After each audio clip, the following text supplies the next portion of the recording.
السلام عليكم ورحمة الله وبركاته. وعليكم السلام ورحمة الله وبركاته. أهلا بالشيخ، حياكم الله وحيا الله الإخوة الموجودين، الله يحفظهم جميعا.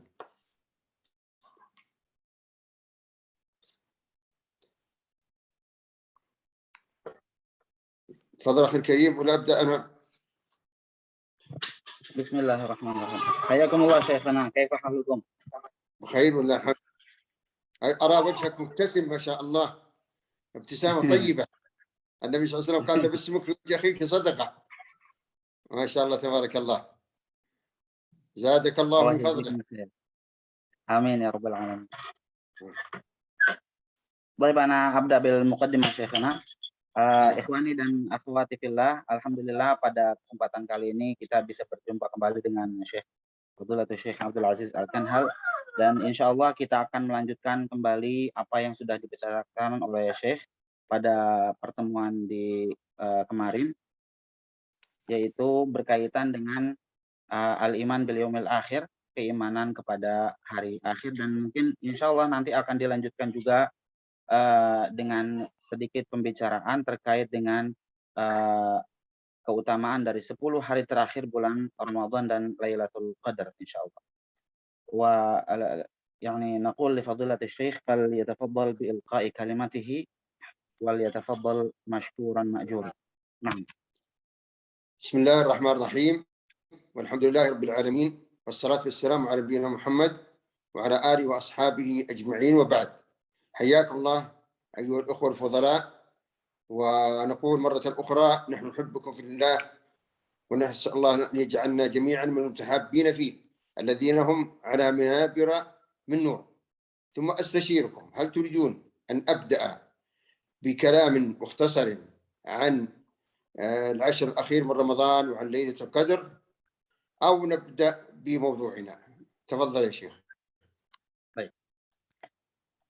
Segala puji bagi Allah, salawat dan salam semoga Allah curahkan selalu kepada junjungan kita Nabi Muhammad sallallahu alaihi wasallam. Syekh mengucapkan tahiyahnya kepada kita semua, dan Syekh menyatakan bahwa beliau sangat cinta kepada kita semua karena Allah Subhanahu wa taala. Semoga Allah Subhanahu wa taala menjadikan kita sebagai hamba-hambanya yang saling mencintai karena Allah Subhanahu wa taala, yang nanti di akhirat kelak akan Allah tempatkan di atas mimbar-mimbar yang terbuat dari cahaya.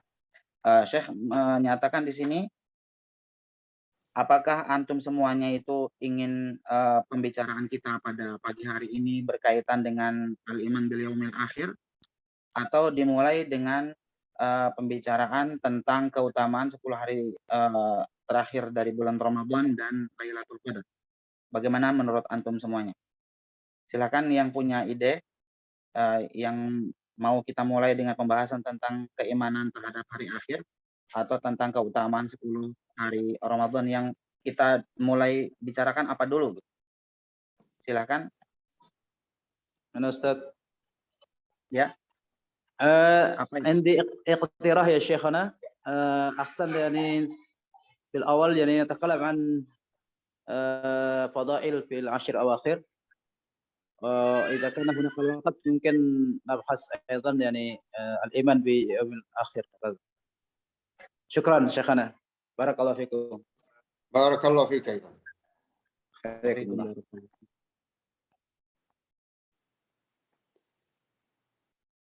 إذا لا نطيل الانتظار نبدأ يا شيخ، نبدأ في هذا. نعم، نبدأ بفضل العشر من رمضان. ثلاثة أشخاص أبدوا رأيهم بأننا نبدأ بفضل العشر الأواخر من رمضان، وهذا يكفي إن شاء الله. تفضل يا شيخ. طيب، قبل أن أبدأ أحب أن أشير إلى سؤال طرحت إحدى الأخوات الفاضلات علي بالأمس عن وافترق عليه، رجلان تحابا في الله اجتمع عليه وافترق عليه. ما معنى افترق عليه؟ فزيادة التوضيح بحثت في الموضوع فوجدت أن معنى افترق عليه يشمل معنيين، يشمل افتراقهم عن المحل الذي تحابوا فيه، والمعنى الثاني الافتراق بالموت. الافتراق بالموت يعني أنهم استمروا على المحبة في الله سبحانه وتعالى إلى أن حال بينهم وبينها شيء آخر. تفضل شيخ.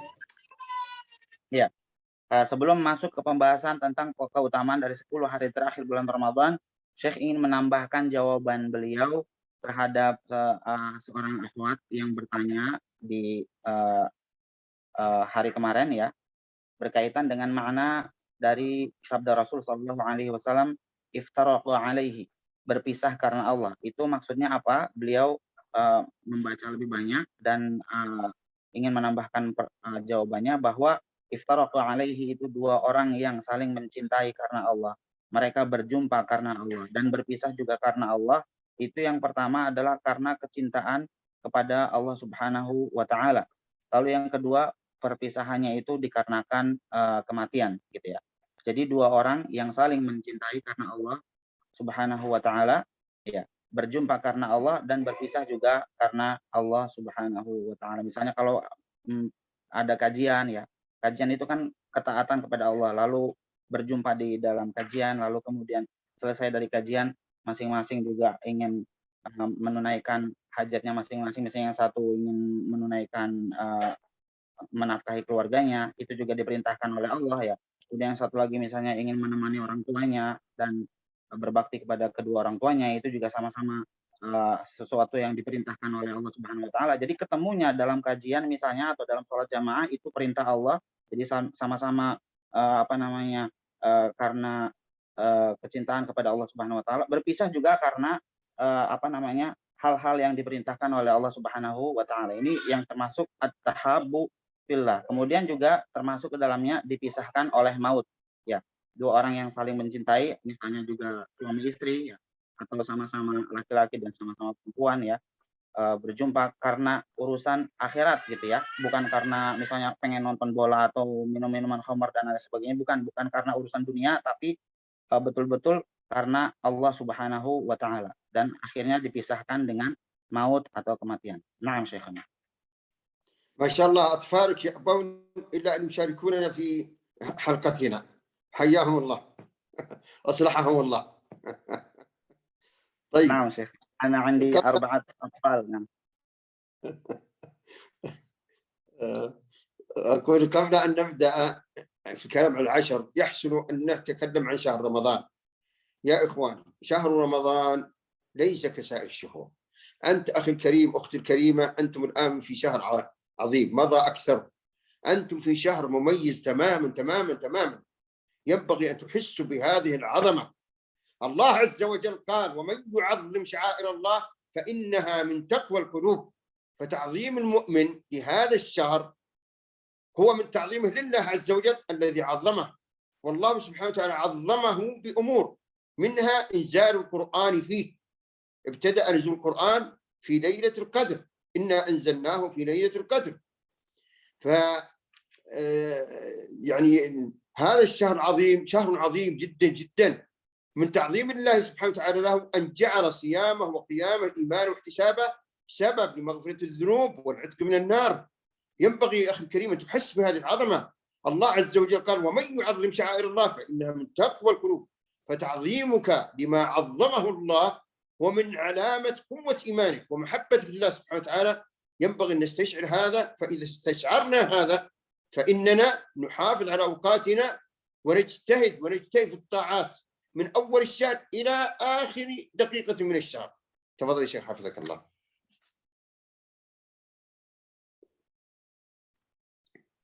Ya, Fadilatul Syekh Abdul Aziz Al-Kanhal hafizahullah taala menyatakan bahwa kita ini sekarang berada pada bulan Ramadan.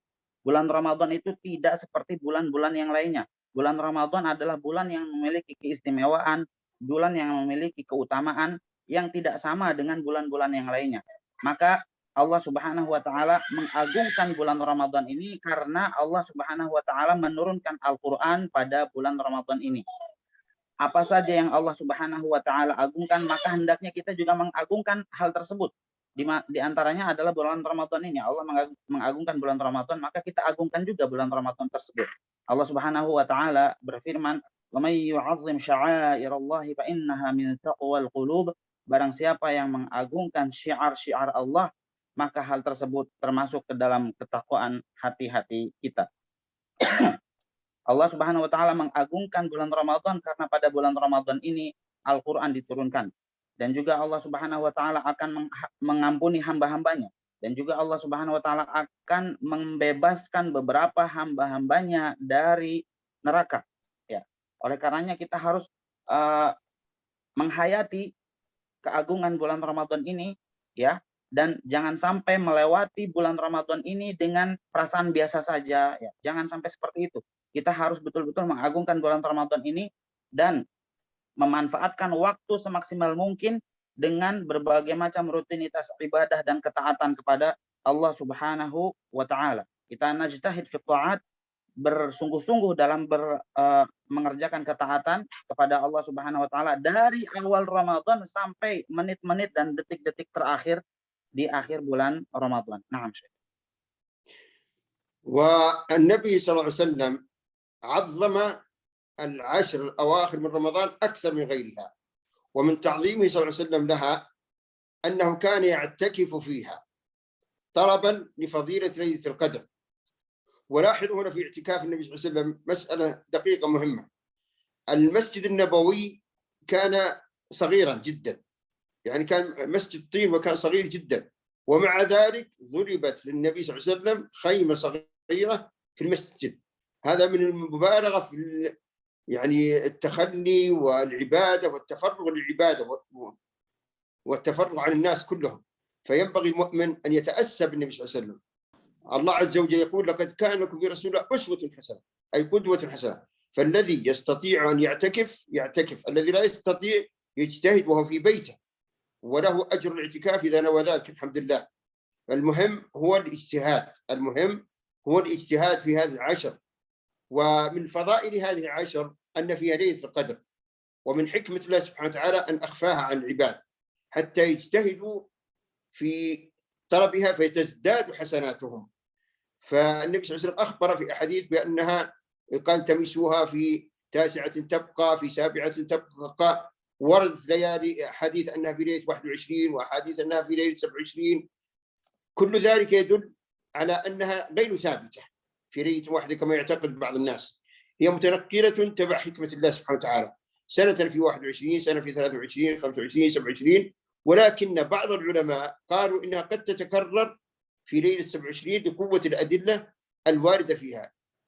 فإذا علمنا بذلك فإننا نجتهد في العشر كلها ولا نقتصر على ليلة 27 فقط. تفضل يا شيخ حفظك الله.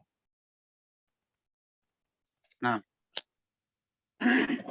Nabi Muhammad SAW sebagai teladan kita semuanya, sebagai uswah dan qudwah untuk kita semua, beliau selalu melakukan pada malam 10 terakhir pada bulan Ramadan, beliau selalu melakukan i'tikaf, yaitu berdiam diri di dalam masjid untuk fokus melakukan ibadah. Padahal saat itu Masjid Nabawi itu adalah tempat yang sangat sempit, ya.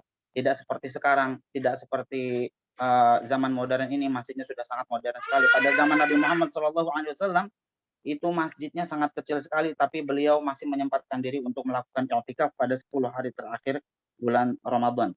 Ya. Dan juga di bulan Ramadan ini ada sebuah malam yang sangat istimewa, yaitu Lailatul Qadar, malam kemuliaan.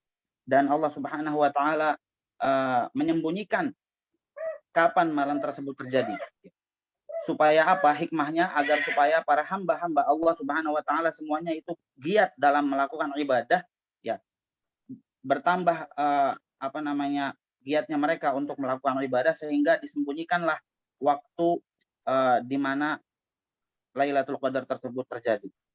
Rasulullah Shallallahu Alaihi Wasallam memerintahkan kita untuk mencari malam Lailatul Qadar tersebut di tasi'atin tabqa, di sabi'atin tabqa, pada malam ke-9 atau malam ke-7, maksudnya malam ke-29 atau malam ke-27 dari bulan Ramadan. Dan banyak juga hadis yang menyatakan bahwa Lailatul Qadar terjadi pada malam ke-21 atau malam ke-27, ya. Ini semua menunjukkan bahwa hal tersebut tidak tetap pada satu tanggal saja, ya. Disebutkan di sini bahwa Lailatul Qadar itu mutanaqqilah, berpindah-pindah dari satu malam ke malam yang lain. Mungkin malam ini adalah tahun ini adalah malam ke-27, tahun berikutnya malam ke-21 dan lain sebagainya.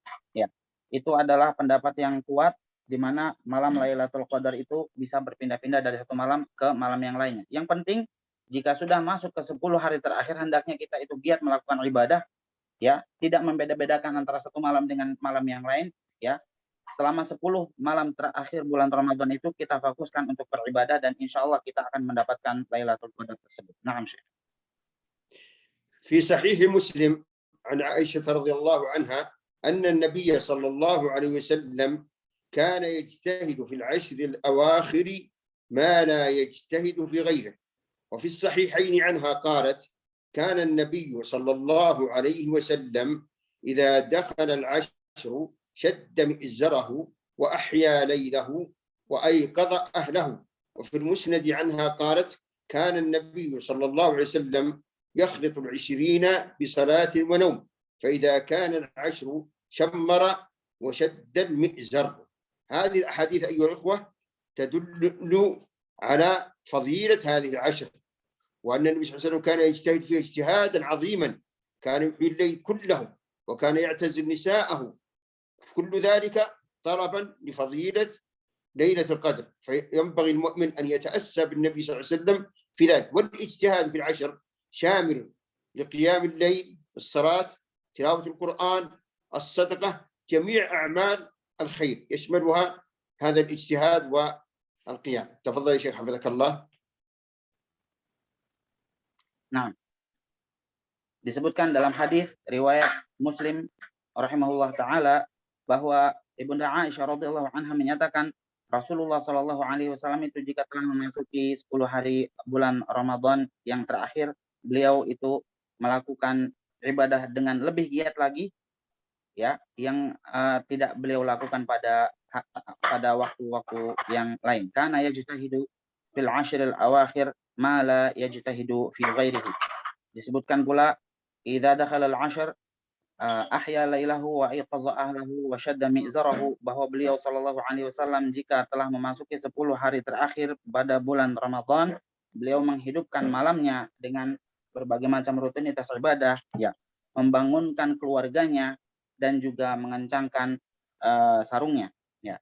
Disebutkan dalam riwayat yang lain syammara wa shadda jadda wa syammara wa shaddal mi'zar, beliau itu melakukan lebih giat lagi dalam beribadah, ya, dan syammar itu berarti menyingsingkan lengan baju, ya, maksudnya bersungguh-sungguh, dan juga mengencangkan sarungnya, maksudnya itu bersungguh-sungguh, dan juga bisa diartikan sebagai i'tizalun nisa, tidak melakukan hubungan suami istri karena fokus untuk ibadah di 10 hari terakhir pada bulan Ramadan, agar supaya beliau dan juga keluarga beliau mendapatkan fadlu Lailatul Qadar, keutamaan dari malam Lailatul Qadar tersebut. Dan ibadah-ibadah yang dilakukan pada malam Lailatul Qadar itu memakmurkan malam-malam pada 10 hari terakhir bulan Ramadan itu mencakup semua jenis ibadah, baik itu qiyamul lail, ya, salat tarawih dan juga salat malam, dan juga tilawatul Quran, membaca Al-Quran, dan juga sedekah, berderma, menunaikan zakat dan juga sedekah, itu semua dilakukan oleh Rasulullah Shallallahu alaihi wasallam. Nah. ذكر الشيخ محمد بن عثيمين رحمه الله في كتابه مجالس شهر رمضان في سورة القدر، قال رحمه الله: قال تعالى: إنا أنزلناه في ليلة القدر وما أدراك ما ليلة القدر، ليلة القدر خير من 1000 شهر، تنزل الملائكة والروح فيها بإذن ربهم من كل أمر، سلام هي حتى مطلع الفجر. يقول الشيخ: القدر بمعنى الشرف والتعظيم، أو بمعنى التقدير والقضاء، لأن ليلة القدر شريفة عظيمة يقدر الله فيها ما يكون في السنة ويقضيه من أموره الحكيمة. ثم قال الشيخ رحمه الله: تنزل الملائكة والروح فيها، والملائكة عباد من عباد الله قائمون بعبادته. ثم قال الشيخ رحمه الله: سلام هي، يعني أن ليلة القدر ليلة سلام للمؤمنين من كل مخوف، لكثرة من يعتق فيها من النار ويسلم من عذابها حتى مطلع الفجر، يعني حتى أن ليلة القدر تنتهي بطلوع الفجر لانتهاء عمل الليل فيه. ثم ذكر الشيخ بعض فضائل ليلة القدر الواردة في هذه السورة. تفضل يا شيخ حفظك الله. Nah, Fadilatul Syekh Muhammad bin Shalih Al-Utsaimin rahimahullahu taala menyebutkan dalam kitabnya Majalis Syahri Ramadan, ya, membawakan sebuah surat Al-Qadar di mana Allah Subhanahu wa taala berfirman, "Inna anzalnahu fi lailatul qadar," sesungguhnya kami telah menurunkan Al-Qur'an pada malam Qadar, malam kemuliaan. "Wa ma adraka ma lailatul qadar," tahukah kamu apakah malam kemuliaan itu? Lailatul Qadri khairum min alfi syahr. Malam kemuliaan itu lebih baik daripada 1000 bulan. Tanazzalul malaikatu waruhu fiha biizni rabbihim min kulli amr. Pada malam itu turun para malaikat dan juga ruh atau Jibril alaihissalam, ya, turun dengan izin Tuhan mereka untuk mengatur semua urusan, ya. Salamun hiya hatta matla'il fajr, kesejahteraan pada malam tersebut sampai terbitnya fajar. Di sini Syekh menjelaskan, atau Syekh Muhammad bin Shalih Al-Utsaimin menjelaskan bahwa yang namanya Lailatul Qadar itu, Al-Qadar maksudnya adalah asyaraf wa ta'zim, maksudnya malam tersebut adalah malam yang mulia, malam yang memiliki keagungan di sisi Allah Subhanahu wa taala.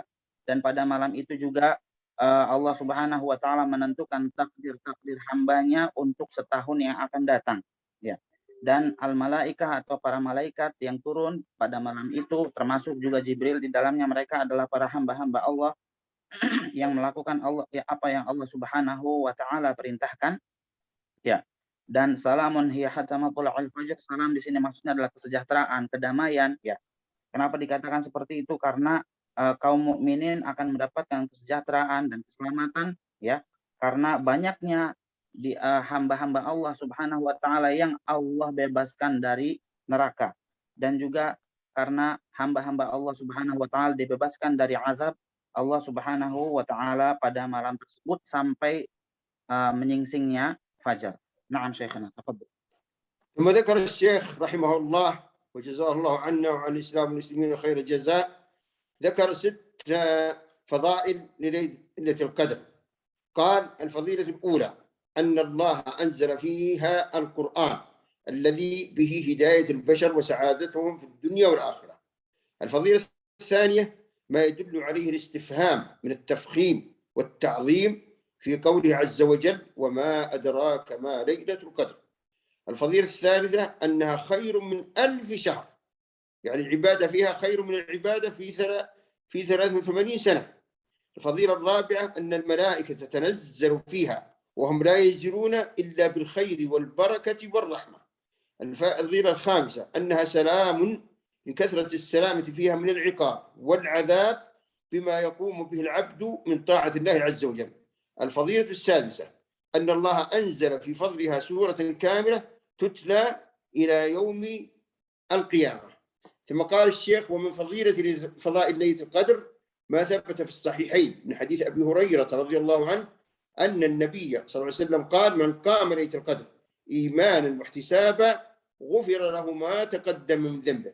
فقوله إيمانا واحتسابا يعني إيمانا بالله وبما أعد الله من الثواب للقائمين فيها، واحتسابا للأجر وطلب الثواب، وهذا حاصل لمن علم بها ومن لم يعلم، لأن النبي صلى الله عليه وسلم لم يشترط العلم بها في حصول هذا الأجر.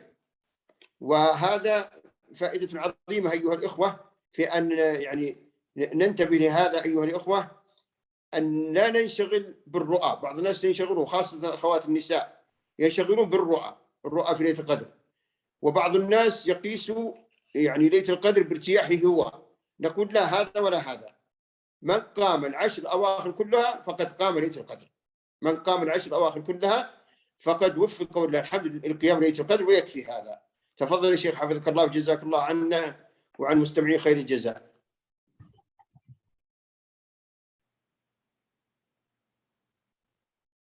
تفضل يا شيخ.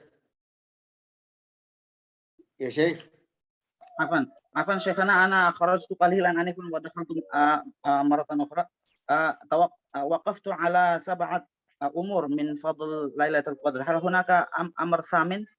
هل هناك الأمر الثامن؟ كل فضائل ليلة القدر ما ثبت في الصحيحين، هذا سمعته؟ ومن فضائل ليلة القدر ما ثبت في الصحيحين من حديث أبو هريرة رضي الله عنه أن النبي صلى الله عليه وسلم قال: من قام ليلة القدر إيمانا واحتسابا غفر له ما تقدم ذنبه. فقوله إيمانا واحتسابا يعني إيمانا بالله وبما أعد الله من الثواب للقائمين فيها، واحتساب الأجر وطلب الثواب، وهذا حاصل لمن علم بها ومن لم يعلم، لأن النبي صلى الله عليه وسلم لم يشترط العلم بها في حصول هذا الأجر. ثم قلت أنا من عندي، انتهى كلام الشيخ رحمه الله، قلت أن المقصود هو أن من قام العشر الأواخر كلها فقد قام ليلة القدر، لا يشترط أن يعلم بها برؤية منامية أو أن يرتاح. بعض الناس يقيس ارتياحه، فإذا ارتاح في ليلة معينة قال هذه ليلة القدر، وهذا غير صحيح. بعض الناس يقيس بالرؤى، الرؤى يستأنس بها ولا يجزم بها، ولذلك ينبغي أن نقول من قام الليالي العشر كلها فقد وفق ولله الحمد لقيام ليلة القدر. تفضل يا شيخ، حفظك الله. Kemudian Syekh Muhammad ibn Shalih Al-Utsaimin rahimahullah taala menyebutkan beberapa keutamaan dari Lailatul Qadar tersebut. Yang pertama adalah bahwa pada malam tersebutlah Allah Subhanahu wa taala menurunkan Al-Qur'an yang merupakan hidayah untuk seluruh umat manusia dan juga sumber kebahagiaan untuk mereka semua baik di dunia ataupun di akhirat. Keutamaan yang kedua bahwa pada Al-Qur'an dalam surat Al-Qadar itu Allah Subhanahu wa taala bertanya tentang Lailatul Qadar, wa ma adraka ma Lailatul Qadar, dan tentunya pertanyaan tersebut maksud dari segi balaghahnya adalah untuk ta'zim dan tafkhim, ya, untuk mengagungkan malam Lailatul Qadar tersebut. Itu yang kedua. Lalu yang ketiga bahwa Allah Subhanahu wa taala menyatakan bahwa Lailatul Qadri khairum min alfi syahr.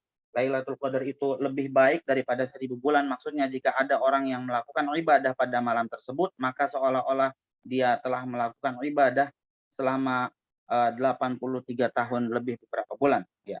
Kemudian juga yang keempat, bahwa di malam Lailatul Qadar ini turun para malaikat, ya, dan malaikat-malaikat Allah itu tentunya tidak turun kecuali untuk hal-hal yang baik yang membawa keberkahan dan rahmat. Yang kelima bahwa Lailatul Qadar itu dinyatakan salamun hiya hatta matla'il fajr. Salam berarti keselamatan, kesejahteraan dan kedamaian, ya. Salam di sini maksudnya selamat dari iqab Allah atau siksa Allah, ya, dari azab Allah, dari dari siksa Allah Subhanahu wa taala, selamat dari siksa Allah, ya, dikarenakan ibadah-ibadah yang dilakukan dan ketaatan-ketaatan yang dikerjakan oleh para hamba-hamba Allah Subhanahu wa taala. Lalu yang keenam bahwa Allah Subhanahu wa taala menurunkan satu surat sempurna terkait dengan Lailatul Qadar, yaitu surat Al-Qadar, ya, yang akan terus dibaca sampai hari kiamat. Selanjutnya bahwa Rasulullah Shallallahu Alaihi Wasallam bersabda dalam sebuah hadis yang sanadnya bersumber dari Abu Hurairah radhiyallahu anhu, bahwa beliau bersabda, Rasulullah Shallallahu Alaihi Wasallam bersabda, man qama lailatul qadri imanan wa ihtisaban ghufira lahu ma taqaddama min dzambi. Siapa yang melakukan qiyamul lail pada Lailatul Qadar, maka Allah akan mengampuni atas dasar keimanan dan atas dasar ingin mendapatkan pahala dari Allah Subhanahu wa taala, maka Allah akan mengampuni dosa-dosanya yang telah lalu. Maksudnya imanan itu adalah imanan billahi wa ma a'adda lahu min as-sawab. Beriman kepada Allah Subhanahu wa taala dan mengimani apa saja ganjaran yang akan Allah sediakan bagi orang yang melakukan qiyamul lail. Dan ihtisaban maksudnya adalah mengharapkan pahala, mengharapkan keridhaan, mengharapkan ganjaran dari Allah Subhanahu wa taala. Dan Syekh juga menyebutkan di sini, siapapun yang mengerjakan qiyamul lail tersebut, ya, walaupun dia tidak mengetahui bahwa malam itu adalah Lailatul Qadar, maka dia akan mendapatkan keutamaan dari malam Lailatul Qadar tersebut. Jadi mengerjakan qiyamul lail itu tidak disyaratkan harus mengetahui bahwa malam ini adalah malam Lailatul Qadar, ya, tidak. Tidak ada syarat bahwa harus kita tahu terlebih dahulu bahwa malam itu adalah Lailatul Qadar, tidak. Yang penting kita melakukan ibadah dan melakukan qiyamul lail, ya. Jika bertepatan dengan Lailatul Qadar, maka kita akan mendapatkan keutamaan daripada malam tersebut. Syekh di sini juga menambahkan bahwa kalau kita itu melakukan qiyamul lail sepanjang 10 hari terakhir pada bulan Ramadan tanpa membeda-bedakan satu malam dengan malam yang lainnya, pokoknya semuanya kita giatkan dengan rutinitas qiyamul lail dan juga ibadah-ibadah yang lain, orang yang melakukan seperti itu insya Allah dia akan mendapatkan keutamaan Lailatul Qadar. Jadi tidak perlu kita itu harus melihat terlebih dahulu di dalam mimpi bahwa malam ini adalah malam Lailatul Qadar ya.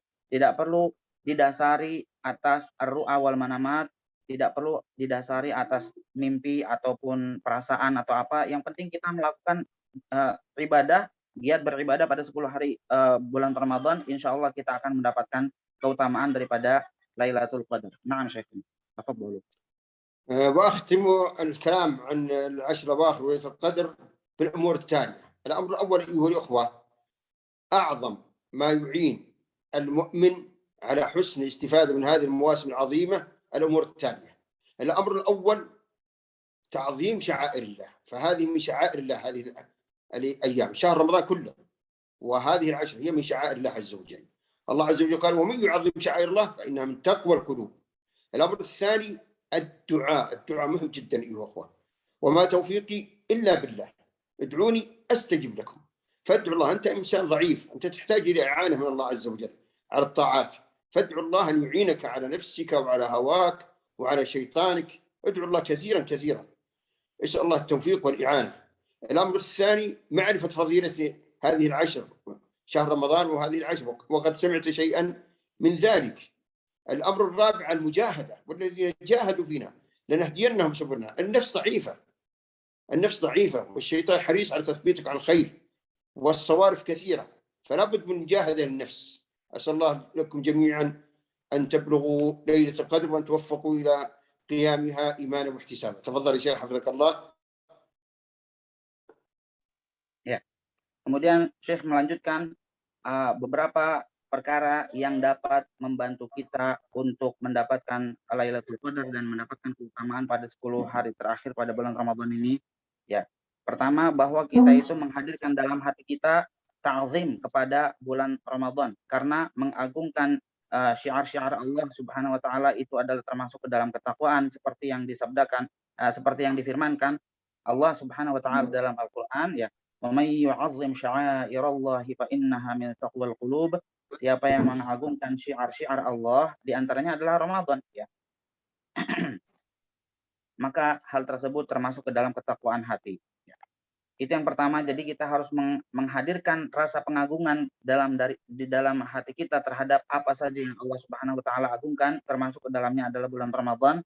Lalu perkara yang kedua, bahwa kita harus rajin-rajin berdoa, memohon, meminta kepada Allah Subhanahu wa taala agar diberikan taufik dan hidayahnya serta inayahnya supaya kita bisa melakukan ibadah pada bulan Ramadan ini.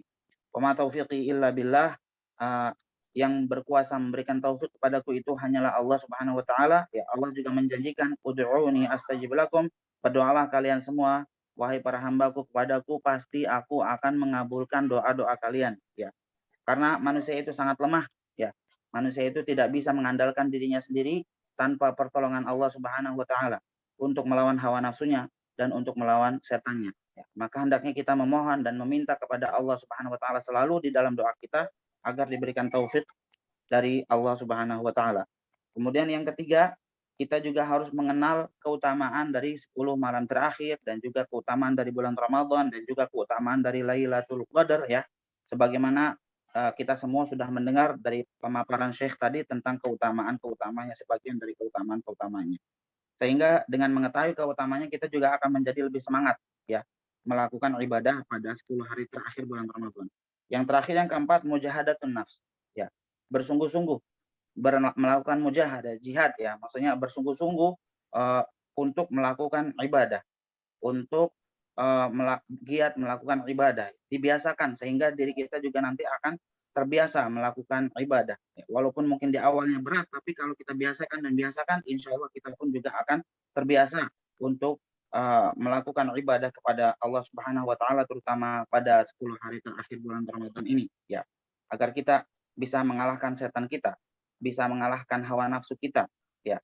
Agar bisa mengalahkan egoisme diri kita sendiri ya, dan bisa melakukan ibadah dengan semaksimal mungkin pada 10 hari di akhir bulan Ramadan ini. Kemudian Syekh berdoa kepada Allah Subhanahu wa taala, semoga kita semua ini semuanya termasuk ke dalam hamba-hamba Allah Subhanahu wa taala yang mendapatkan keutamaan 10 hari terakhir Ramadan dan juga mendapatkan keutamaan dari Lailatul Qadar dengan melakukan qiyamul lail dan melakukan ibadah kepada Allah Subhanahu wa taala. Amin. Nah, Syekhana. وأخيرا أذكر بأمر مهم يعين بإذن الله عز وجل على فعل الطاعات. ما هو؟ تذكر الموت.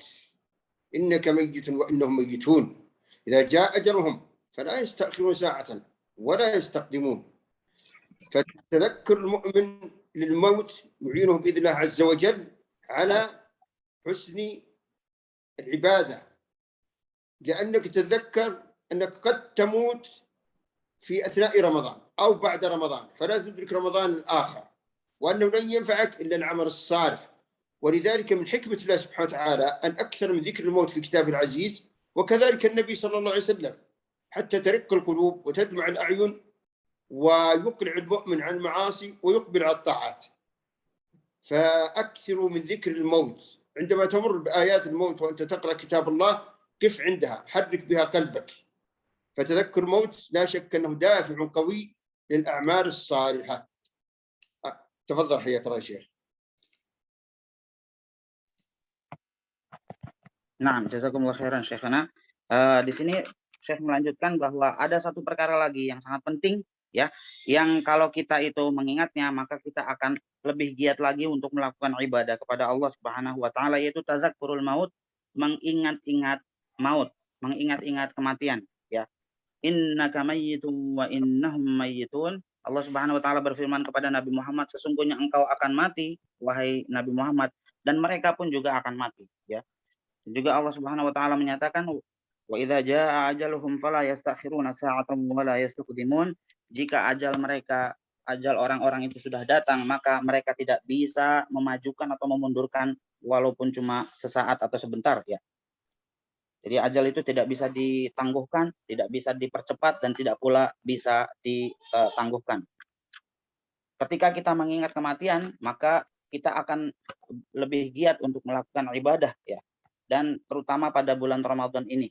Karena kita tidak tahu apakah ini adalah Ramadan terakhir kita atau nanti tahun depan kita masih mendapatkan kesempatan untuk menikmati lagi ibadah pada Ramadan yang akan datang atau tidak, itu kan kita tidak tahu. Siapa tahu ini adalah Ramadan terakhir kita, siapa tahu setelah ini kita meninggal dunia ya. Maka kita harus ingat-ingat terus kematian tersebut. Dan karena kematian itu bisa jadi datang mendadak kepada kita, kita tidak tahu bagaimana ajal kita ya.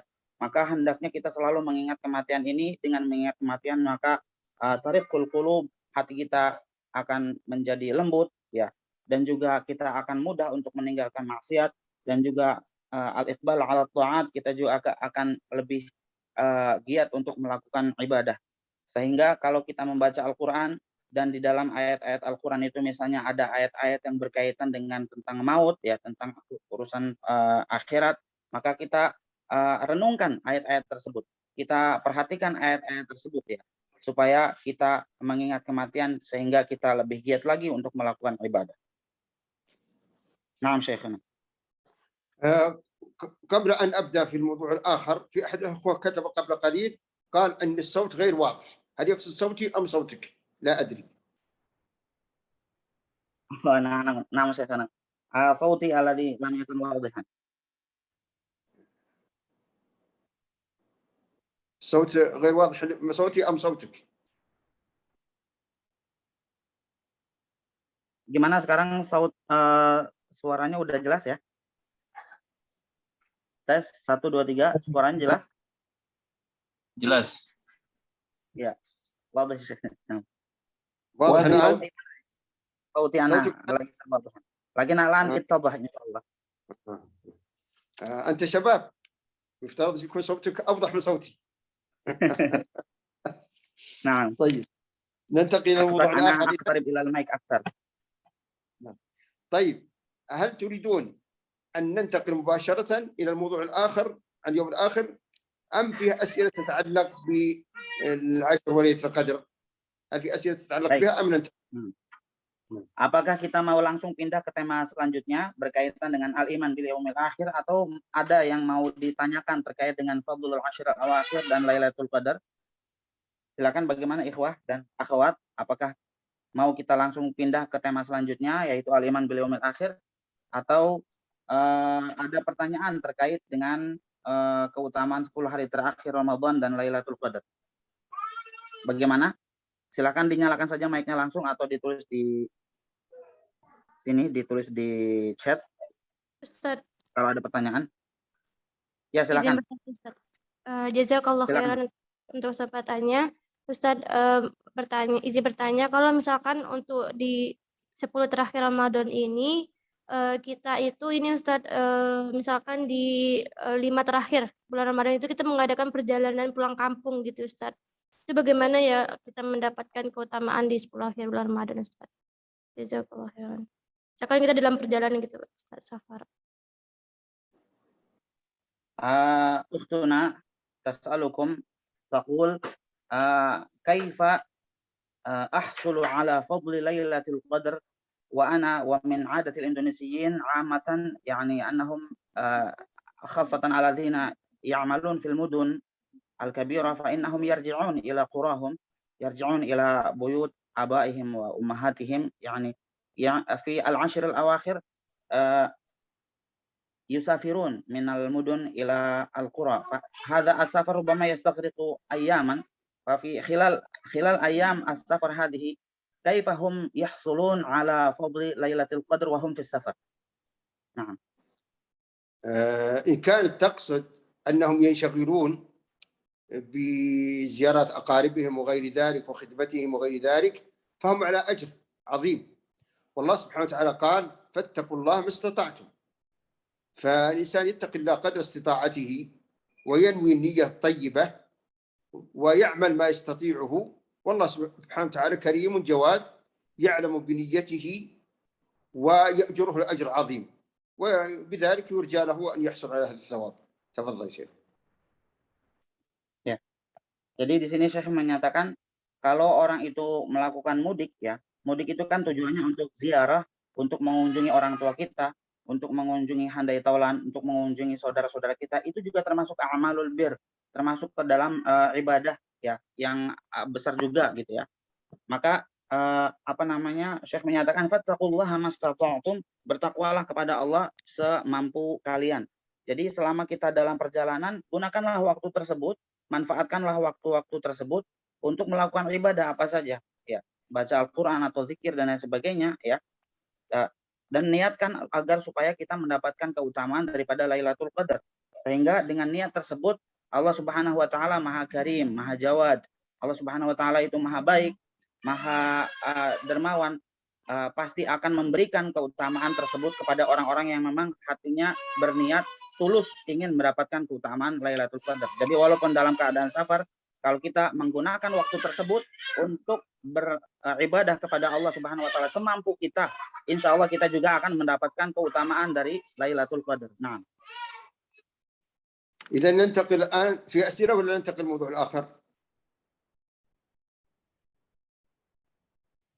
هناك ورد soal Syekhana hadza.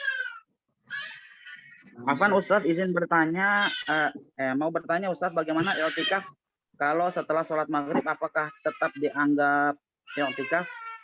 Setelah sholat maghrib. Ahaduhum yas'al ba'd salatil maghrib yanwi an ya'takif. Yani rubbama huwa yurid an ya'takif fil fatrah allati bainal maghrib wal isya wal tarawih. Hal yani lubsuhu fil masjid فيما بين المغرب والعشاء وقيام الليل ثم بعد ذلك يرجع إلى البيت، هل هذا يعتبر اعتكافا؟ نعم.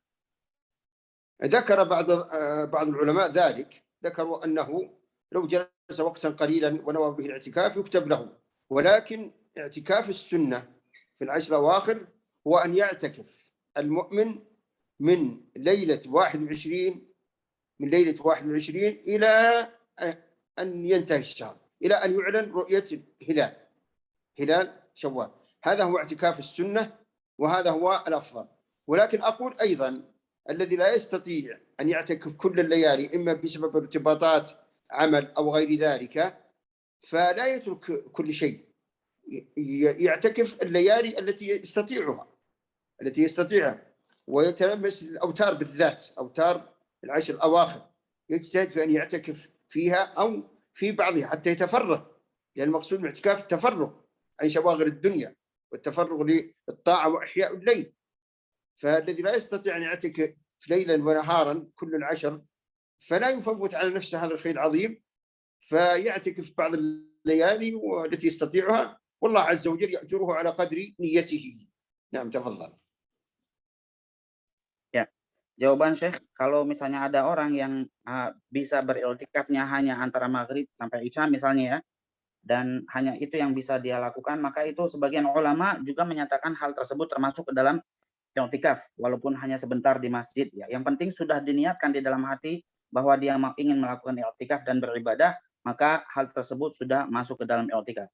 Akan tetapi i'tikaf yang sesuai dengan sunnah Rasul Shallallahu Alaihi Wasallam yang afdol, yang lebih utama adalah i'tikaf dari malam 21 Ramadan sampai akhir bulan Ramadan, sampai diumumkan ru'yatul hilal, sampai diumumkan besoknya mau lebaran, mau Idul Fitri, ya baru i'tikafnya selesai. Itulah yang paling sempurna yang dilakukan oleh Rasulullah SAW dari malam ke-21 sampai ke akhir Ramadan. Itu yang lebih afdal. Akan tetapi tentunya tidak semua orang bisa melakukan hal tersebut. Ada orang yang memiliki kesibukan ya, maka hendaknya jangan sampai sama sekali tidak melakukan i'tikaf. Kalau ada kesibukan ya setidaknya minimal dia memilih malam-malam ganjil untuk melakukan i'tikaf di masjid ya. Terutama malam-malam ganjil, malam ke-21, 23, 25 dan seterusnya ya. Yang penting ketika kita i'tikaf itu kita betul-betul tafarruh min umur ad-dunya bit-ta'at ya. Betul-betul memfokuskan diri dengan ketaatan kepada Allah Subhanahu wa taala, terlepas dari kesibukan dunia, cari duit segala macam apa itu sudah selesai dulu ya. Kita fokuskan terhadap ibadah terlebih dahulu. Kita sudah setahun penuh kita itu urusannya dunia terus, sekali-kali kita itu berkhulwat, berdua-duaan dengan Allah Subhanahu wa taala ya, fokus terhadap ibadah dan meninggalkan kesibukan dunia. Yang penting bisa melakukan itu, insya Allah itu sudah termasuk dalam i'tikaf. نعم شيخنا هناك أسئلة. أقول والذي لا يستطيع أن يعتكف في مسجد لأي سبب من الأسباب لا يحرم نفسه من الخير، يجلس في بيته ويشغل نفسه بذكر الله والصلاة وتلاوة القرآن وغير ذلك حتى لا يحرم من الخير كله، والله عز وجل يأجرها حسب نيته أيضا. نعم. Syekh juga menyatakan kalau misalnya ada orang yang tidak bisa dia itu i'tikaf di dalam masjid ya, maka dia bisa beribadah di rumahnya, misalnya di rumahnya dia berzikir ya, salat, tilawah Al-Qur'an, yang penting dia melakukan berbagai macam ibadah pada malam tersebut dan Allah pun akan memberikan ganjaran sesuai dengan niatnya insyaallah taala.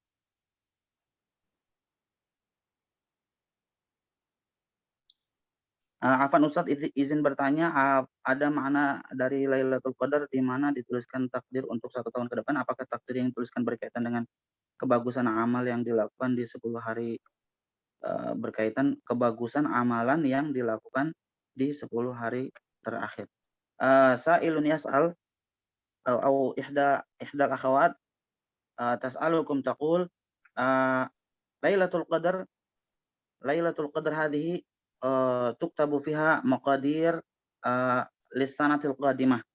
Fahal taqdirullah subhanahu wa ta'ala lima sayakunu fis sanatil qadimah sayakun ala hasab jawdatil a'mal as-salihat allati yaqumu biha al-'abdu fil 'ashr al-awakhir. Na'am. تقدير الله سبحانه وتعالى هو شامل كلي لكل الدنيا، وهذا تقدير خاص، والتوفيق للأعمال الصالحة في العشر هو من تقدير الله سبحانه وتعالى، وما توفيقي إلا بالله.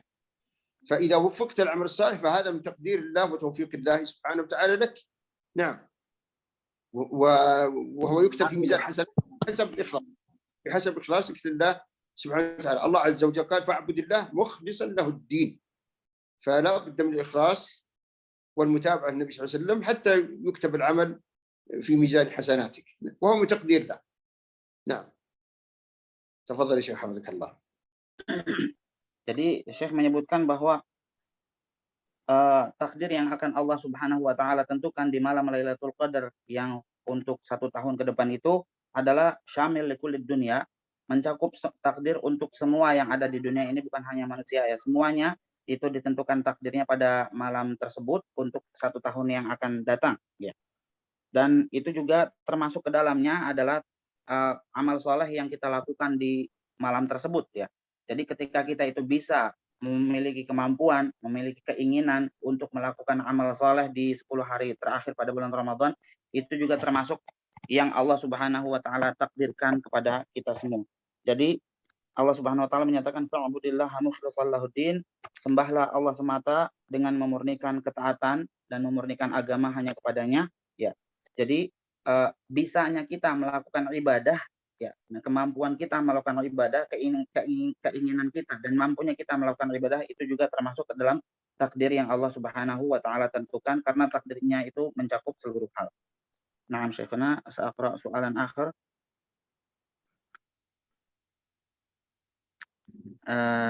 Izin bertanya, apakah qiyamul lail di 10 malam terakhir wajib di masjid dan wajib i'tikaf? Hadhihi as-sa'ilah taqul hal qiyamul lail fil 'ashril awakhir yajibu an yakuna fil masjid wa fi al-i'tikaf? صيام الليل كيف صيام الليل؟ قيام الليل هذا هل يجب أن يكون في المسجد وفي حالة الاعتكاف؟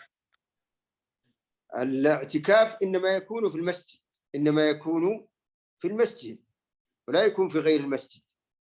وفضل بعض العلماء أن يكون اعتكاف في مسجد جامع حتى يحتاج يخرج إلى مسجد آخر لصلاة الجمعة. وبالنسبة للنساء الأخوات اللاتي يرغبن في الاعتكاف ولكن لا يتيسر لهن لأي سبب، فنقول إن شاء الله تكفيها نيتها الطيبة، النية الصادقة في أن تريد الاعتكاف ولكنها منعت إما بسبب ارتباطها بأولادها وبزوجها بغير ذلك، فهذه إن شاء الله يكتب لها أجر العمل الصالح لأنها نوته ومنعت منه. والنبي صلى الله عليه وسلم قال إن العبد إذا مرض أو سافر كتب الله له ما كان يعمل صحيحا مقيما. وهذا ينطبق على مثل هؤلاء الأخوات فليفرحن بفضل الله سبحانه وتعالى. Ya, Syekh menjelaskan di sini bahwa i'tikaf itu harus dilakukan di dalam masjid. Sebagian ulama mensyaratkan masjidnya harus masjid jami' atau masjid yang di sana diselenggarakan sholat Jumat, sehingga ketika orang yang sedang i'tikaf di masjid itu tidak butuh lagi untuk keluar mencari masjid lain untuk melakukan sholat Jumat karena sholat Jumatnya sudah diselenggarakan di masjid tersebut.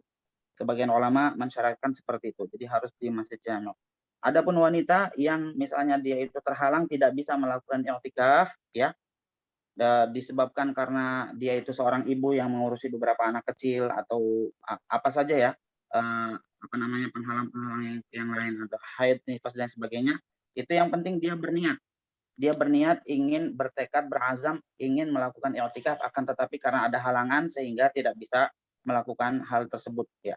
Sehingga dengan niatnya tersebut, niat ingin melakukan amal saleh, ingin melakukan i'tikaf, maka Allah Subhanahu wa taala pun juga akan memberikan kepadanya pahala ajrul amalus saleh.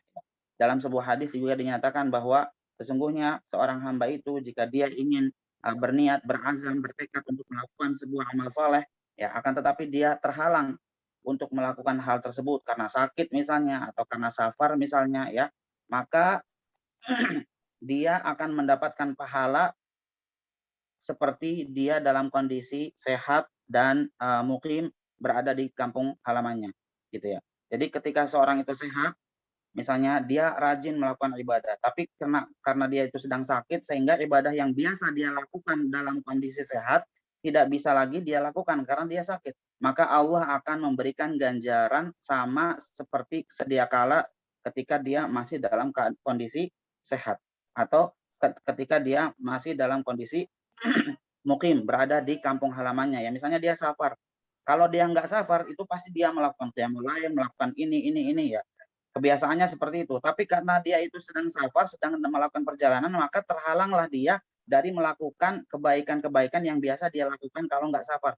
Maka Allah Subhanahu wa taala akan tetap memberikan pahala kepada dia walaupun dia dalam kondisi safar. Dan seorang wanita pun juga seperti itu. Kalau terhalang untuk melakukan i'tikaf, yang penting dia betul-betul berniat untuk melakukan hal tersebut.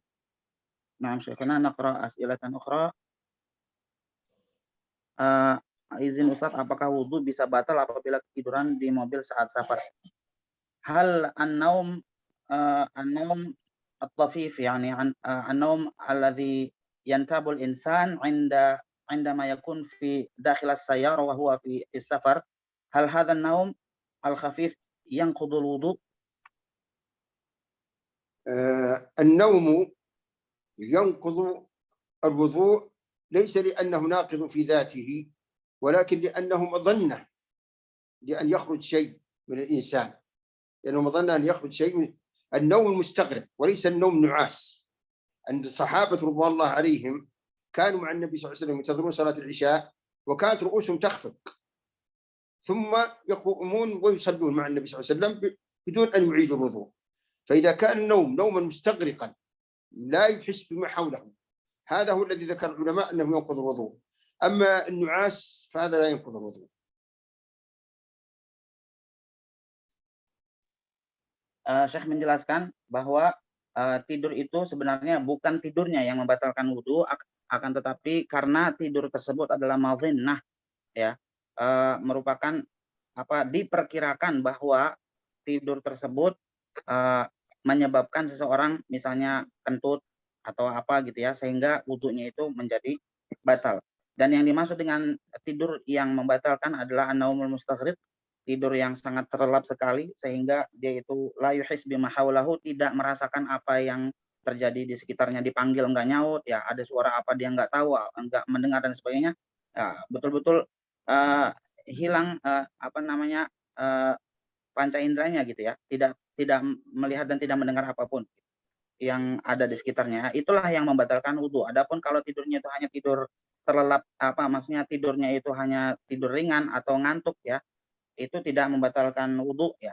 Seperti misalnya para sahabat radhiyallahu anhum, mereka itu ketika menunggu masuknya sholat isya, menunggu Rasulullah Shallallahu Alaihi Wasallam untuk datang dan mengimami mereka untuk melaksanakan sholat isya, mereka itu nunggu sampai terkantuk-kantuk ya. Bahkan sebagian di antara mereka ada yang kepalanya sampai begini-begini gitu ya, sampai ngangguk-ngangguk karena ngantuk nungguin sholat isya, nungguin Rasulullah Shallallahu Alaihi Wasallam tiba.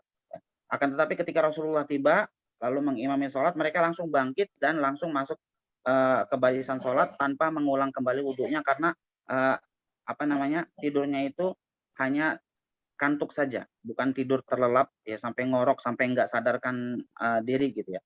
Jadi intinya kalau tidurnya itu hanya ringan saja, itu insya Allah tidak membatalkan wudhu. Tapi kalau tidurnya itu terlelap, itulah yang membatalkan wudhu.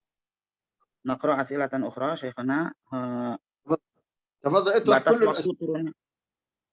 نعم. اطرح كل الأسئلة. أي سؤال. Ya, saya bilang katanya silahkan bertanya tentang apa saja, tidak perlu tentang tema yang ini, silahkan bertanya tentang soal apa saja. الأسئلة يا شيخنا تعطي فائدة أحيانا أكثر من الموضوع الأساسي. نعم. Iya, beliau bilang katanya pertanyaan itu terkadang memberikan banyak faedah kepada kita, lebih daripada faedah yang kita dapatkan pada tema inti dari muhadarah yang disampaikan oleh Syekh. Di sini mungkin ini yang mengacungkan tangan, silakan. Ada yang mau bicara langsung, silakan. Syukran Syekhana. Hayakumullah. Abu Bakar Ustaz. Afwan. Siapa duluan ini? Afwan. Abu Bakar Ustaz. Ya. Ini Sabar Siswoyo ya. Baik. Coba Pak, Bapak sabar dulu ya.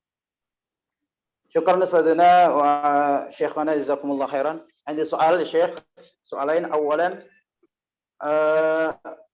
nahnu fi masjidina yani fi ashir al-awakhir min Ramadan ba'da an salayna tarawih في يعني ثلث الليل الأول، ثم قمنا أيضا لقيام الليل. وسؤال عندي في ثلث الليل هذا في قيام الليل، هل هذا لازم أن يعني نصلي على ركعة خاصة؟ مثلا نحن في صلاة 10 ركعة مثلا في قيام الليل دون الوتر يعني، أو يلزم لابد مثلا في الأول 11 في تراويح، ثم بدل في الليل قلنا ب10 حتى يعني عدده مثلا 21. هل هذا يعني يلزم؟ والسؤال الثاني، كيف إبطال يعني اعتكاف؟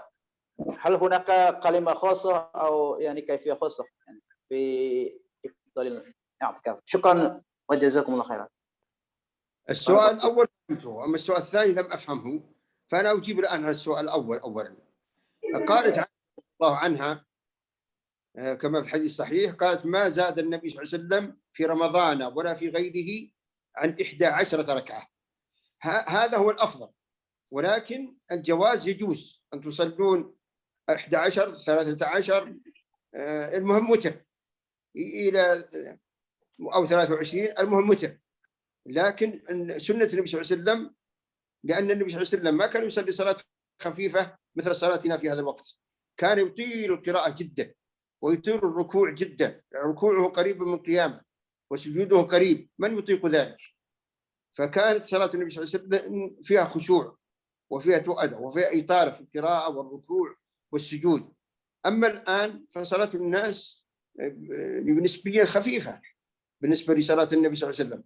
فعموما من أراد أن يتأسى بالنبي صلى الله عليه وسلم ويصلي 11 ركعة فهذا طيب، ومن أزاد على ذلك فلا ينكر عليه، فالأمر واسع ولله الحمد. تفضل يا شيخ. Baik, Syekh menjelaskan pertanyaannya terlebih dahulu ya. Tadi sini pertanyaannya itu jika di 10 hari terakhir bulan Ramadan itu di masjid kami, kata yang bertanya, biasanya melaksanakan sholat tarawih ya setelah sholat isya, lalu kemudian pada sepertiga malam terakhir sholat lagi qiyamul lail kayak gitu ya.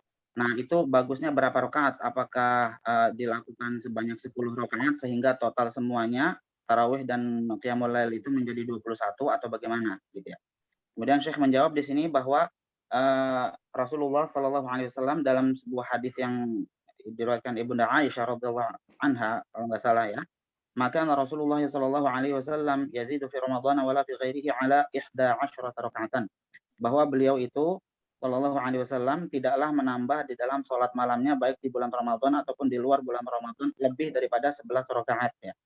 Karena beliau ini melakukan 11 rakaat, akan tetapi 11 rakaat yang sangat sempurna sekali, berdirinya lama, panjang, ya bacaannya tartil, kalau ada penyebutan surga minta surga, kalau ada penyebutan neraka berlindung kepada Allah dari neraka, ya kemudian rukuknya itu waktu ketika beliau rukuk itu hampir seperti ketika beliau berdiri, dan ketika sujud juga hampir seperti sedang rukuk gitu ya. Jadi sholat beliau itu sangat panjang sekali, sangat lama sekali. Itulah sunnah Rasul Shallallahu alaihi wasallam. Kalau misalnya kita mau menerapkannya mungkin kita tidak bisa ya, karena orang-orang sekarang itu melakukan sholat itu rakaatnya khafifah, sangat ringan ya, tidak berat seperti yang dilakukan oleh Rasulullah Shallallahu alaihi wasallam. Jadi kalau kita mau mencontoh Rasulullah Shallallahu alaihi wasallam, contohlah seperti itu ya, 11 rakaat tidak ditambah lagi. Tapi kalau dari segi boleh atau tidak dalam ilmu fikih ya tentunya dibolehkan kalau kita mau melakukan sholat lagi di malam harinya. Itu tidak dipermasalahkan, tidak apa-apa ya. Dan diserahkan kepada orang yang mau melakukan sholat itu, berapapun sholat yang dia lakukan. Yang jelas kan tidak witir lagi kan ya, karena sudah witir di awal malam. Nah, kemudian yang ngacung dulu ya. Soal tsani hada fima yabtuli annahu yas'al an mubtilat al-i'tikaf ya Syekhana. Hal hunaka qaulun aw fi'l yubtil al-i'tikaf? Ma hiya al-umur allati yabtulu biha al-i'tikaf? Nah. ممتاز جدا، لأن بعض الناس عندهم اعتقادات باطلة في الاعتكاف. الاعتكاف هو لزوم المسجد لطاعة الله سبحانه وتعالى، وهناك أمور جائزة في الاعتكاف وأمور غير جائزة في الاعتكاف. من الأمور الجائزة في الاعتكاف أن يخرج الإنسان لقضاء الحاجة، يخرج لدورة المياه سواء كانت في المسجد أو إذا لم تكن في المسجد يخرج إلى البيت يقضي حاجته. إذا كان ليس عنده أحد يحضر له طعامه يخرج ليحضر الطعام، وهكذا يعني الأشياء الضرورية التي يحتاج إليها فلا بأس بها، نعم، فيخرج إليها.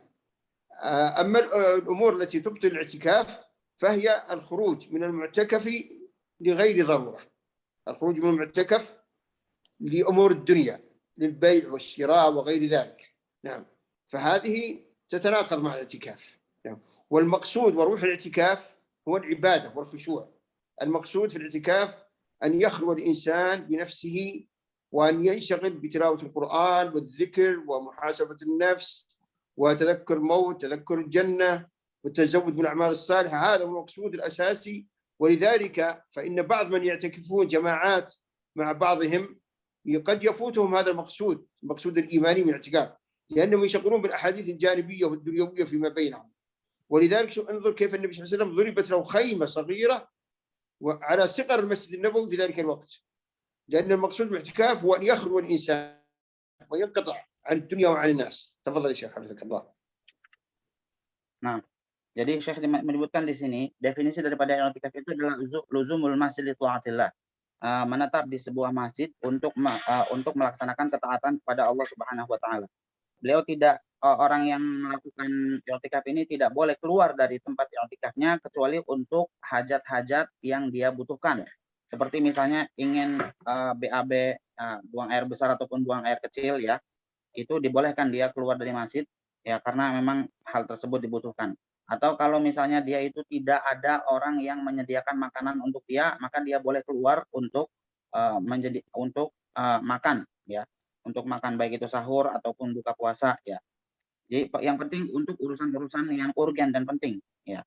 Adapun keluar yang membatalkan i'tikaf itu adalah keluar dari masjid, dari tempat i'tikafnya li ghairi darurah, untuk yang tidak penting ya, maksudnya bukan kaitannya seperti buang hajat atau apa. Jadi untuk li umurid dunia, untuk perkara-perkara dunia seperti al-bai' wa syira', jual beli, transaksi apa kayak gitu ya. Dia keluar tujuannya untuk apa, refreshing atau untuk jual beli atau apa, yang pokoknya perkara-perkara dunia, maka dengan demikian i'tikafnya menjadi batal ya. Kemudian di dalam i'tikaf itu yang menjadi tujuan utama adalah kita itu memfokuskan diri untuk beribadah kepada Allah Subhanahu wa taala, sehingga kita itu bisa khusyuk ya, bisa fokus untuk ibadah, bisa untuk tilawah Al-Qur'an, mengingat surga, mengingat neraka, mengingat kematian ya. Sehingga dengan demikian itulah tujuan daripada i'tikaf ya. Jangan sampai i'tikaf kita itu banyak ngobrolnya ya. Misalnya i'tikaf yang dilakukan oleh beberapa jamaah karena mereka adalah kawan-kawan atau apa, i'tikaf di sebuah masjid itu malah lebih banyak ngobrolnya, lebih banyak kongkaunya, nggak jelas gitu yang ngomong-ngomong apa masalah dunia. Sedangkan tilawah Al-Qur'annya ditinggalkan, zikirnya ditinggalkan, tentunya itu berbeda, tidak sesuai dengan yang disunahkan oleh Rasulullah SAW, karena Rasulullah SAW ketika beliau itu melakukan i'tikaf bahkan sampai membuat khibah atau khaimah gitu ya, membuat kemah kecil dari kayu kemudian dikasih kain kayak gitu. Beliau masuk ke situ.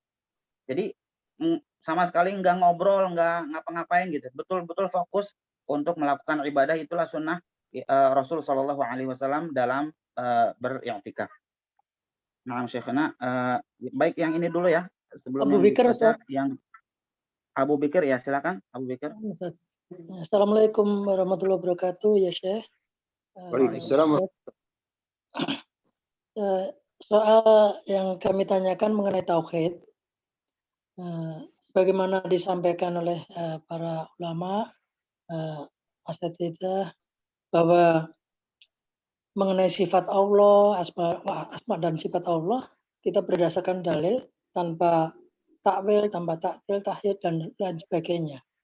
Nah, di tempat kami seperti di Indonesia pada umumnya yang kebanyakan mayoritas masyarakat Indonesia adalah Asy'ariyah, itu misal mengenai ayat yang mengatakan Allah berada di mana-mana itu, ketika kita sampaikan itu maksudnya ilmu Allah atau pengawasan Allah, ini mereka membantah. Karena apa? Loh, kenapa kok Anda mentakwil sendiri? Ayatnya hanya mengatakan tidak mengatakan ilmu Allah, ayatnya dohirnya tidak mengatakan demikian. Nah, ini bagaimana memberikan pencerahan kepada saudara-saudara Muslim di Indonesia yang di sekitar saya khususnya yang memang berpemahaman Asy'ariyah. Jazakallahu khairan, Syekhuna wa Ustaz. Alhamdulillah.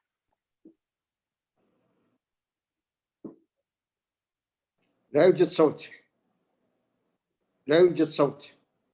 Akhi Abu Bakar, afwan, bisa disebutkan ayatnya ayat apa? Surat berapa? Ayat nomor berapa? Oh, afwan lupa Ustaz. Ayat yang mengatakan dimanapun kamu berada, maka disitulah Allah berada. Kurang lebih ayatnya terjemahnya demikian kurang lebih. Inna Allah ma'akum aina ma kuntum. Baik, هذا السائل يقول تعلمنا التوحيد ومنه توحيد الأسماء والصفات وأن الإيمان بالأسماء والصفات يجب ألا يكون مع التعطيل أو التكييف أو التشبيه أو التمثيل.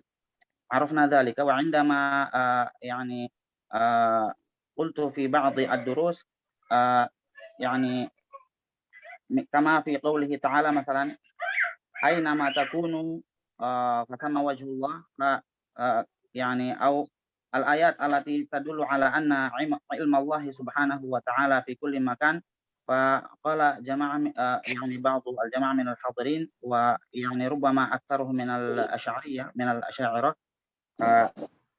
أنت منعتنا أو نهيتنا عن التأويل، وها أنت الآن تؤول هذه يعني الآيات، فكيف يكون الرد عليهم؟ نعم. الرد عليهم حفظك الله بأن نقول لهم ولغيرهم إن كلام الله واضح جدا، واضح. الله عز وجل قال ليس كمثله شيء وهو السميع البصير. الله سبحانه وتعالى قال ولله الأسماء الحسنى فادعوه بها. فالله عز وجل الاشتراك بين صفات الله عز وجل وصفات المخلوقين في الاسم فقط، في الاسم فقط. أما الله عز وجل فله صفات. الله عز وجل له وجه يليق به عز وجل، الله عز وجل له وجه يليق به، ويجيء الله عز وجل على صفة تليق به.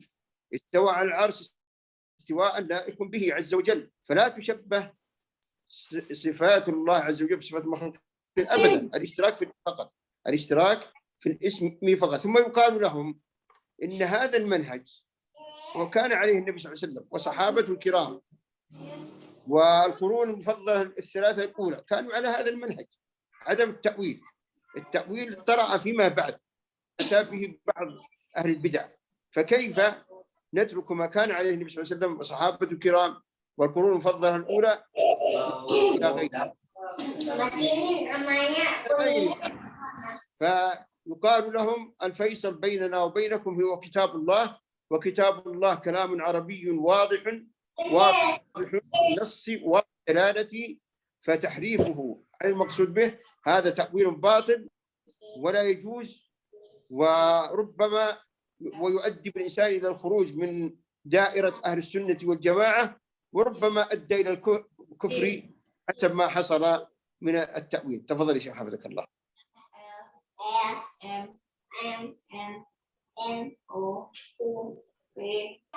Harap dimatikan ya mic-nya, yang mic-nya masih nyala karena ada anak-anaknya. Baik, Syekhuna, di sini tadi beliau menjelaskan bahwa manhaj Ahlus Sunnah wal Jamaah terkait dengan al-asma wa sifat itu sudah diketahui bahwa kita menetapkan semua nama-nama Allah dan sifat-sifatnya tanpa dinafikan, tanpa diserupakan dengan makhluk-makhluknya, ya. Tapi tetap ditetapkan bagi Allah Subhanahu wa taala, dan seperti yang Allah Subhanahu wa taala firmankan, "Laisa kamitslihi syai' wa huwas samiul basir." Tidak ada sesuatu pun yang serupa dengan Allah, yang sama atau seperti Allah, ya, dan Allah itu Maha mendengar lagi Maha melihat. Walillahil asmaul husna fad'uhu biha. Dan bagi Allah itu, Allah memiliki nama-nama yang maha indah, dan maka berdoalah kamu, serulah Allah Subhanahu wa taala menggunakan nama-nama yang indah tersebut. Jadi yang namanya nama-nama Allah Subhanahu wa taala itu mungkin saja, atau nama dan sifat Allah itu mungkin saja ada yang sama, ya. Ada yang sama dengan nama-nama dan sifat Allah Subhanahu wa taala, tapi hanya sama dalam penyebutan saja. Adapun dalam hakikatnya itu tentunya berbeda. Allah Subhanahu wa taala menetapkan adanya al-yad atau tangan, itu adalah khusus bagi Allah Subhanahu wa taala, tidak sama dengan tangan-tangannya makhluk. Dan juga menetapkan wajah, ya. Wa yabqa wajhu rabbika dzul jalali wal ikram misalnya, ya. Jadi wajah Allah Subhanahu wa taala tentunya tidak sama dengan wajah-wajah makhluknya. Dan juga Ar-Rahmanu 'alal 'arsy istawa, Allah beristiwa di atas arusnya, tentunya istiwanya tidak sama dengan istiwa makhluk-makhluknya. Dan inilah yang ditetapkan oleh para sahabat, dan inilah pula yang ditetapkan oleh generasi pertama umat Islam. Kita katakan bahwa yang menjadi dalil untuk kita semua adalah Al-Quran sebagai Al-Faisal, sebagai pemisah antara yang hak dan yang batil, ya. Itu Al-Quran, dan Al-Quran itu kalamun arabiyyun wadih, adalah menggunakan bahasa Arab yang jelas, ya. Maka kalau ada yang mentakwil dan ada yang melakukan takwil terhadap ayat-ayat sifat ini, maka dia bisa keluar dari dairatu ahli sunnah, ya. Bahkan bisa juga nanti sampai ke kekufuran karena tidak mempercayai ayat-ayat sifat tersebut. Naam Syekhana. وأيضا يا شيخ التأويل يصرف المعنى عن المعنى الحقيقي للصفة والاسم. وانظروا في تعظيم السلف لأسماء الله الحسنى. الإمام مالك رحمه الله دخل عليه رجل في المسجد وقال: يا شيخ، الرحمن على العرش استوى، كيف استوى؟ فتأثر الإمام مالك جدا وأطرق برأسه وتصبب عرقا، ثم رفع رأسه فقال: الاستواء معلوم والكيف مجهول.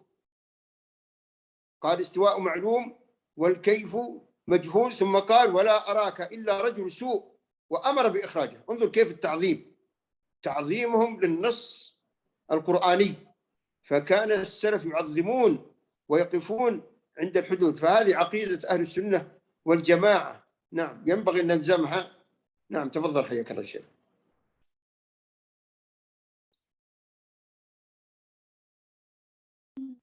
الإمام مالك رحمه الله قال: السواء معلوم والكيف مجهول والسؤال عنه بدعة. ثم قال: ما أراك إلا رجل سوء، وأمر بإخراجه من المسجد، وتأثر جدا وتصبب عرقا. فانظر كيف تعظيم السلف للأسماء والصفات والقرآن. تفضل يا شيخ. Beliau membawakan kisah dari Al-Imam Malik bin Anas, Imam Daril Hijrah rahimahullahu taala, bahwa dalam sebuah kajian beliau yang beliau selenggarakan di kota Madinah, suatu saat ada seseorang yang bertanya kepada beliau, Ar-Rahmanu 'alal 'arsy istawa, kaifa istawa? Allah Subhanahu wa taala yang Maha Pemurah itu beristiwa di atas arsy. Bagaimana istiwanya Allah Subhanahu wa taala itu? Maka Imam Malik langsung bereaksi marah, ya, mukanya memerah, kemudian sampai beliau itu berkeringat, ya, karena ada yang bertanya tentang zat Allah Subhanahu wa taala tanpa adab seperti itu. Maka kemudian Imam Malik mengatakan al-istiwa'u ma'lum wal kaifu majhul wa su'alu anhu bid'ah.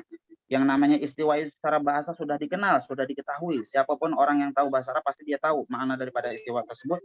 Adapun kaifiatnya, hakikatnya hanya Allah yang tahu, ya. Kita tidak mengetahui. Wal kaifu majhul. Kaifiatnya tidak diketahui. Dan bertanya tentang kaifiatnya tersebut adalah sebuah bid'ah. Sesuatu yang diada-adakan di agama ini karena tidak pernah ditanyakan oleh para salaf terdahulu. Akhirnya kemudian orang yang bertanya itu pun diusir oleh Al-Imam Malik dari majelisnya karena bertanya tentang pertanyaan yang mengandung bid'ah. Naam Syekhana. Yani binisbah lil ma'iyah Syekhana, هذا أيضا يتعلق بالسؤال السابق. السائل يبدو أنه يعني يفسر آية من كتاب الله سبحانه وتعالى يعني فيها معنى المعية. هل المعية يعني بمعنى anna Allah subhanahu wa ta'ala ma'a khalqihi al-ma'iyah hadhihi, hal Allah subhanahu wa ta'ala ma'a khalqihi yani zatan am ilman yani. Nah. أولا لا يجوز الكلام في الشرع عموما وفي كلام الله عز وجل إلا بعلم. لا يجوز الإنسان يفسر كلام الله برأيه، لا يجوز هذا أبدا. هذا قول على الله بغير علم. هذه مسألة. المسألة الثانية لا إله إلا الله، ذكرني بآخر السؤال. آخر السؤال ما هو يا شيخ حفظك الله؟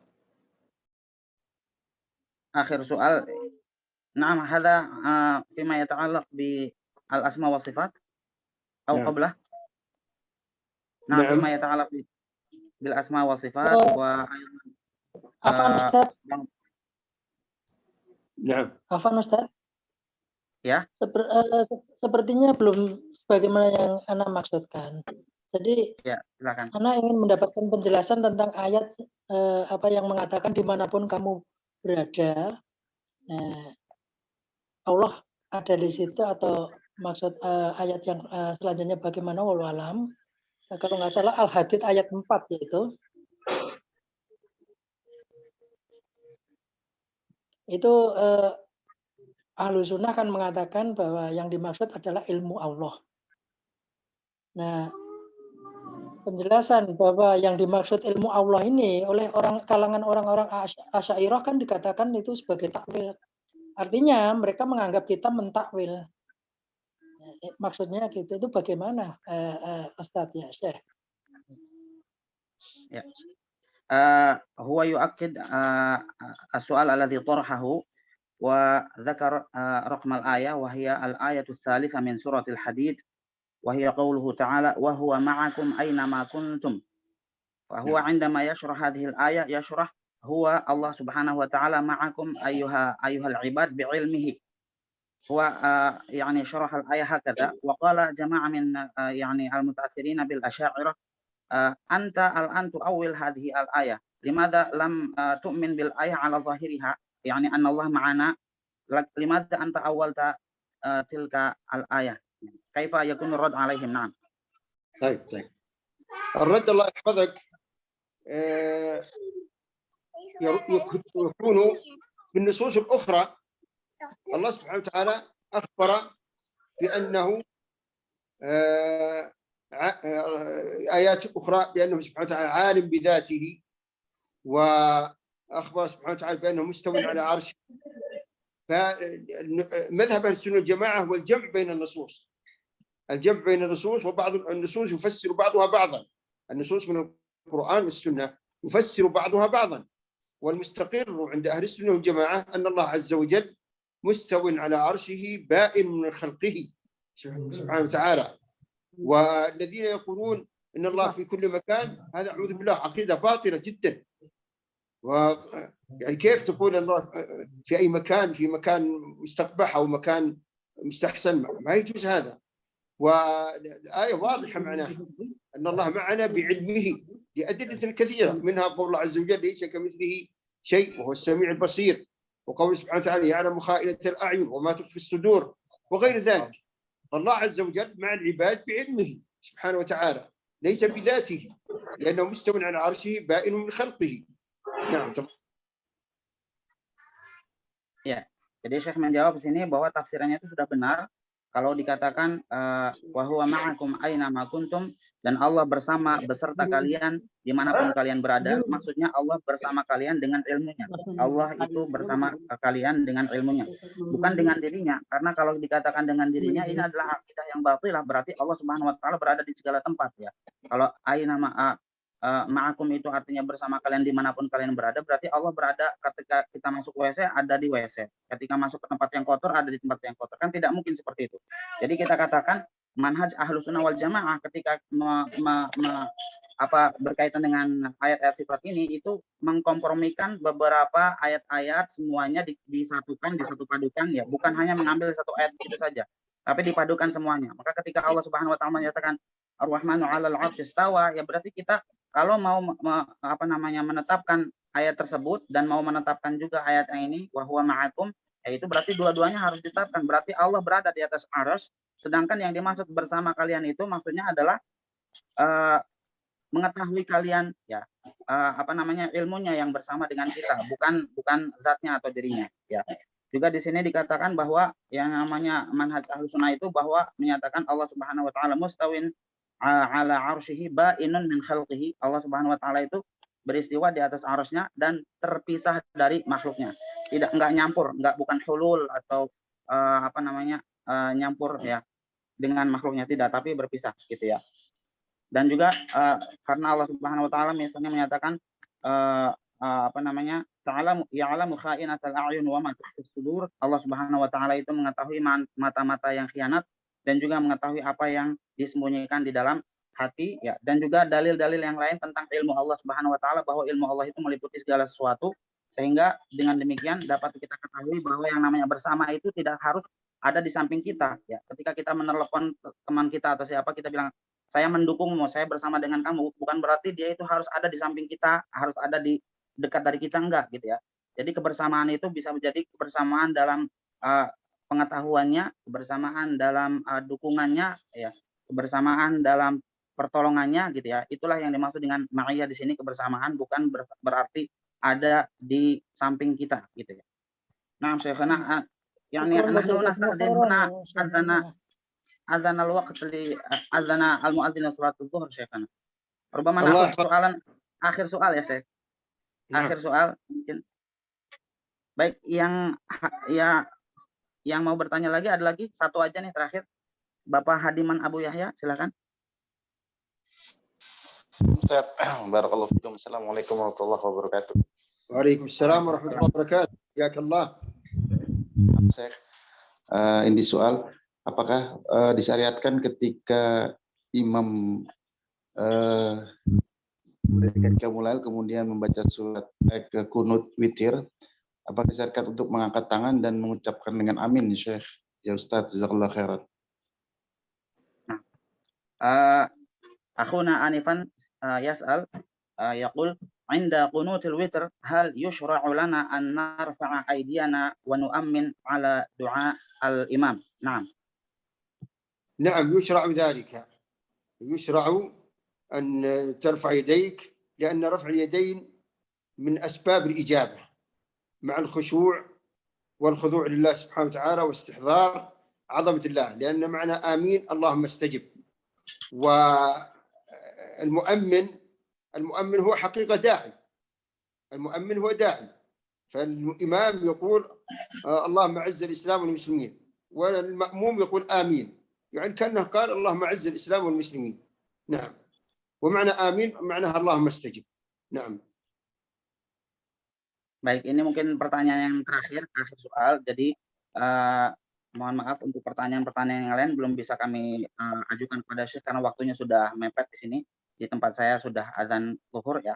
Jadi Syekh menjawab bahwa mengangkat kedua tangan ketika imam sedang membaca doa dalam kunut witirnya itu disunahkan ya, karena mengangkat doa disertai dengan kekhusyuan dan ketundukan kita kepada Allah Subhanahu wa taala itu termasuk ke dalam sebab-sebab diijabahnya doa kita ya. Dan amin sendiri itu artinya adalah Allahumma stajib, ya Allah perkenankanlah, ya Allah kabulkanlah doa kita ini. Dan orang yang mengaminkan juga sama-sama berdoa dengan imamnya. Maka ketika imamnya mengatakan Allahumma a'izzal Islam wal muslimin, ya Allah berikanlah kemuliaan kepada Islam dan juga kepada kaum muslimin, lalu nanti kemudian diaminkan oleh makmum yang di belakangnya, itu mereka semuanya berdoa dan memohon kepada Allah Subhanahu wa taala.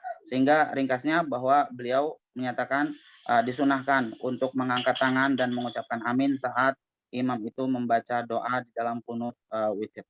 Nah, وبهذا نكون قد انتهينا من المحاضرة شيخنا جزاكم الله عنا كل خير وكتب الله أجركم ولا حرمنا أيضا الأجر والمثوبة من التعلم منكم فضيلة الشيخ ونراكم إن شاء الله على خير. وأنتم جزاكم الله خيرا وجميع من استمعوا إلى هذا الدرس، وأنا حقيقة أقولها حقيقة سعدت جدا جدا بلقياكم والتباحث معكم، واستفدت منكم أيضا جزاكم الله خير. فجزاكم الله خير، جزاكم الله خير، جزاكم الله خير، وأسأل الله سبحانه وتعالى أن يثبتنا على طاعته، وأن يرزقنا الإخلاص، وأن يجمعنا جميعا والدينا وأزواجنا وذرياتنا وولاة أمورنا وإخوان المسلمين في جنات الفردوس الأعلى، وأن يعيذ من الفتن ما ظهر منها وبطن، وأن يثبتنا على مذهب أهل السنة والجماعة، وأن يغفر لنا ولوالدينا وأزواجنا وذرياتنا وإخواننا المسلمين ومن نحب. حفظكم الله وأحبكم في الله وأرحب بكم وجزاكم الله خير، والله يحفظكم جميعا، وإن شاء الله ندعو لكم. أنا بدأت بالدعاء لكم الحمد لله، وسأدعو لكم وأدعو لكم في إذا تيسر الذهاب إلى مكة، وأدعو لكم في المدينة. أنا الآن في المدينة وأدعو لكم إن شاء الله. نسأل الله التوفيق. أهم شيء الإخلاص، ليس المهم المكان، ليس المهم مكة أو المدينة، المهم هو الإخلاص لله سبحانه وتعالى. نعم. ادعو الله لا تنسوا شيخنا أن تدعو الله لنا بتيسير زيارة المسجد النبوي والمسجد الحرام معتمرين أو حجاجا. الله يحفظكم جميعا. أنا أسكن في المدينة، وإن شاء الله نرجو الإخلاص، نسأل الله الإخلاص، الله المستعان. المكان لا يقدس الشخص، الذي يعني ينفع الشخص هو العمل، الإخلاص العمل، أما المكان لا ينفعه بذاته. نعم. حفظكم الله. جزاكم الله خير. Sudah selesai, alhamdulillah. Intinya beliau mendoakan kita semua dan juga mengatakan bahwa tempat itu tidak mempengaruhi, akan tetapi yang mempengaruhi adalah keikhlasan kita kepada Allah Subhanahu wa taala. Ya. Karena Abu Lahab juga kan di Mekah ya, tapi tidak mendapatkan pengaruh apa-apa. Itu yang penting keikhlasan kita kepada Allah Subhanahu wa taala, itulah yang akan mengangkat derajat kita di sisi Allah Subhanahu wa taala. Kita mengucapkan banyak-banyak terima kasih kepada Syekh dan juga kepada semua ikhwan dan akhwat yang hadir pada kesempatan kali ini. Kita tutup dengan kafaratul majlis. Subhanakallahumma wabihamdik asyhadu an la ilaha illa anta astaghfiruka wa atubu ilaik. Wassalamualaikum warahmatullahi wabarakatuh. Waalaikumsalam warahmatullahi wabarakatuh. Barakallahu.